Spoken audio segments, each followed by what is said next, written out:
Hi everybody, it is breakfast at Martha's. And this is one of my favorite things to make. I make it all the time. Actually, everybody loves eating bread pudding. And I vary the bread pudding in different ways by adding different kinds of fruit to it, dried fruit. Apricots, dried apricots are delicious. Today I'm using currants. I was making a lot of hot cross buns and I had some currants left over and I thought, ooh, currants and brioche. And this beautiful bread is homemade brioche that I made last week. And I posted the picture of it on the internet and everybody loved the brioche. But so here's how to make bread pudding. Simple steps. You don't have to use brioche. You can use plain old white bread. You can use leftover bread. You can use whole wheat bread if you like.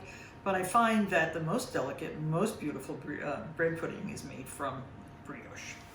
So take some butter. I have butter at room temperature in a bowl everywhere because I bake so much and it's so easy to spread if it is at room temperature.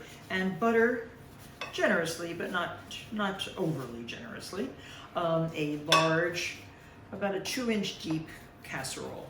I love these French pili vite baking dishes. I love the shape. I love the way they hold the food. I love the presentation. It looks pretty on any table. So it is a lovely, lovely casserole. Nicer than those glass square lasagna dishes, for example. Just for a dessert, it's kind of pretty.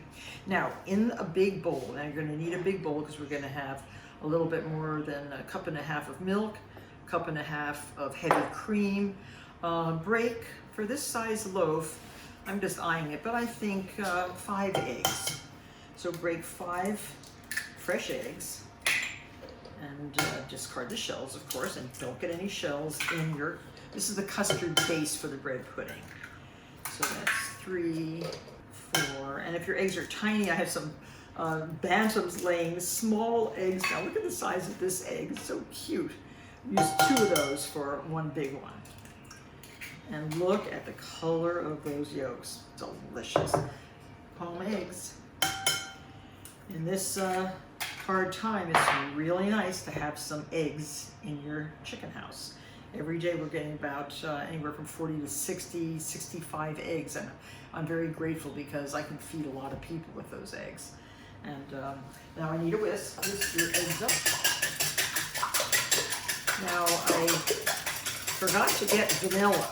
So I'm going to use my favorite other flavoring, which is brandy.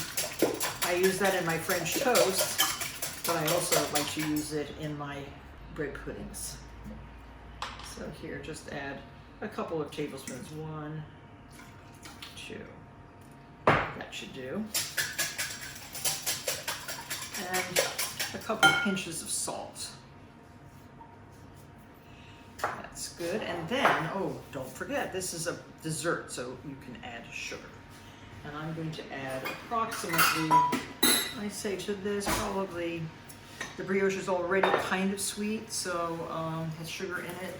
So I'll add about 3/4 of a cup of sugar.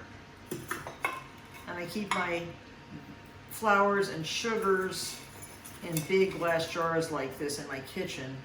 It's so handy to scoop in, and up there on top of my cupboard I have lots more jars of stuff. So just add this in a stream to the eggs. This is already nice and thick, so it's like a custard base basically. And you can also access these recipes at Martha Stewart 48 and at Martha Stewart on Instagram. And now add your milk. About a cup and a half of milk. So good. Whole milk. And I happen to have some heavy cream that had to be used up. What better thing to use cream for than a bread pudding? And now whisk that. And we're not done. We still have, I can put that in this dish because it can drip in there.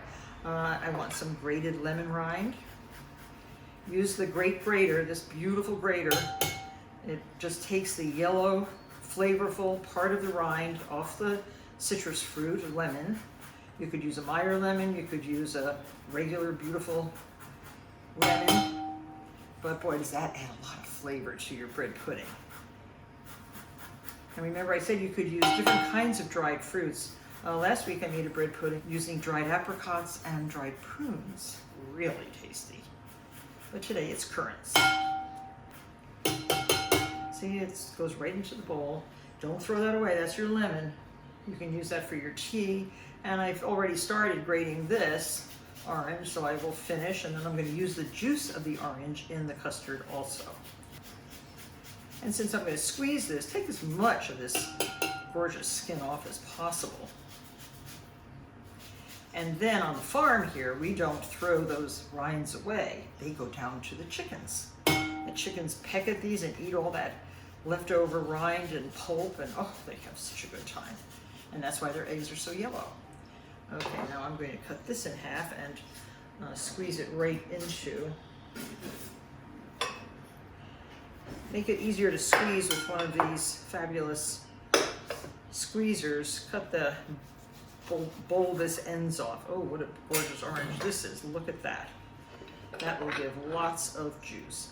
And if you don't have one of these squeezers, again, Macy's tool wall, Martha tool wall at Macy's online or in the stores, which are now shuttered for the time being, you can get all these fantastic tools.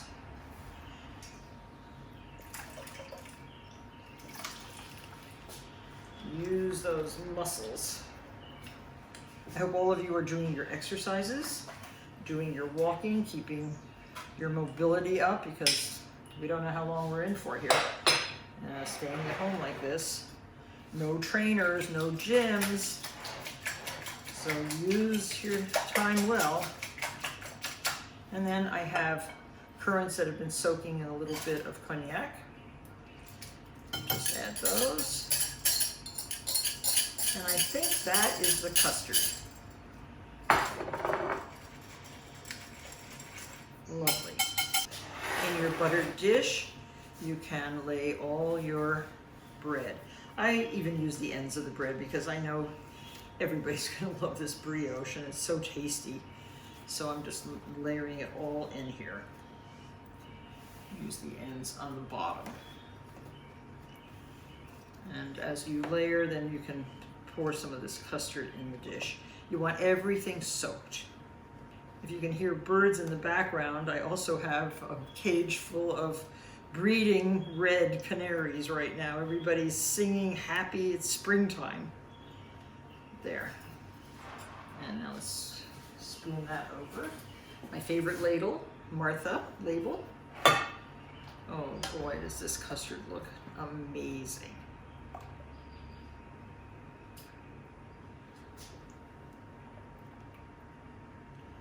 This will be the most delicious, most atrociously creamy, soggy bread pudding you've ever tasted.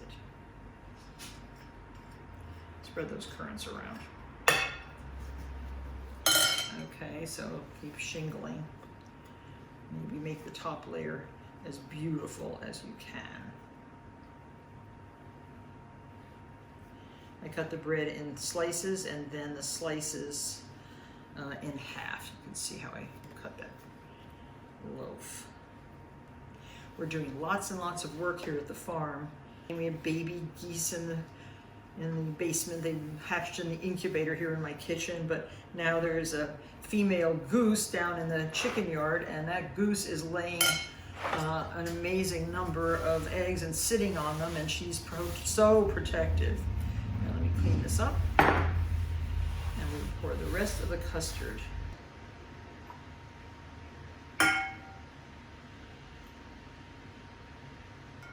That is beautiful. And get the rest of the custard onto the pudding. I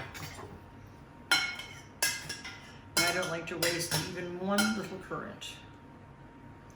Now that goes into a 350 degree preheated oven until, say for about 30 minutes.